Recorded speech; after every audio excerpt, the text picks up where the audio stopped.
दोस्तों यहाँ पर बिहार शिक्षकों पर कहीं ना कहीं बहुत बड़ा संकट देखने को मिल रहा है और बिहार शिक्षकों पर संकट ये एक आम संकट नहीं है, बहुत बड़ी संकट है। और साथ ही साथ इसके साथ साथ आप देखोगे तो बच्चों के ऊपर भी इसका असर देखने को मिल रहा है।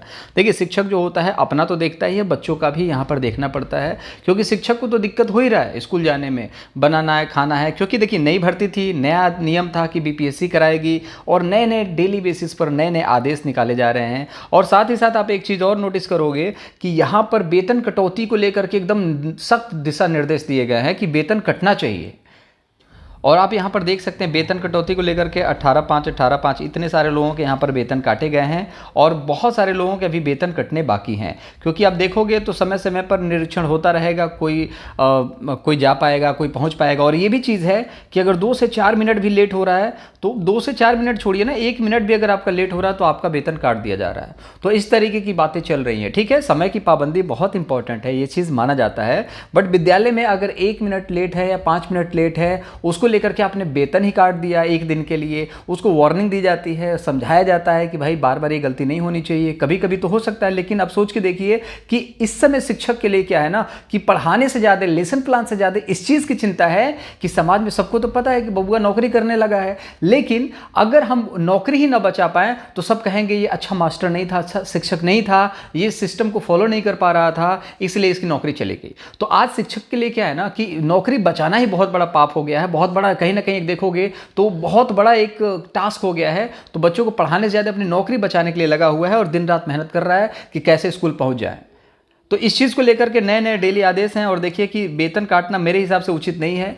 हर कोई इसी चीज़ के लिए कमाता है, इसी चीज़ के लिए काम कर रहा है कि 2 पैसे आएँ, और उस पैसे को काट दिया जाएगा तो मोटिवेशन यहाँ डाउन हो जाएगा। तो आपको क्या लगता है, कमेंट बॉक्स में ज़रूर बताइएगा। देखिए, सारी चीज़ें अपनी जगह पर सही हैं।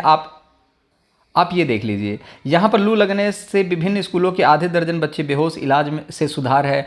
अब दिक्कत पता है क्या है, बहुत सारे लोग इस चीज़ के बारे में बोलते हैं कि टीचर बैठ करके खाते हैं, ऐसा करते हैं। ठीक है, इसमें कोई दो राय नहीं है कि बहुत सारे शिक्षक ऐसे हैं जो अपना कर्तव्य नहीं निभा रहे हैं। लेकिन दिक्कत पता है क्या है, 6:30 बजे दिक्कत नहीं है, 6 बजे दिक्कत नहीं है, 15 मिनट पहले आपको पहुँचना है। और सुविधाएँ उस हिसाब की बिहार में नहीं है, उस तरीके का इंफ्रास्ट्रक्चर नहीं है, कन्वेंस नहीं है कि बच्चा पहुंच जाए। और अलग अदर अदर स्टेट से बच्चे आए हुए हैं, वो अभी माहौल को समझ नहीं पाए, स्टेट को समझ नहीं पाए हैं, तो दिक्कत वहाँ पर है। और साथ ही साथ एक्सीडेंट की बहुत सारी खबरें आपने देखी होंगी, वो तो चल ही रहा है।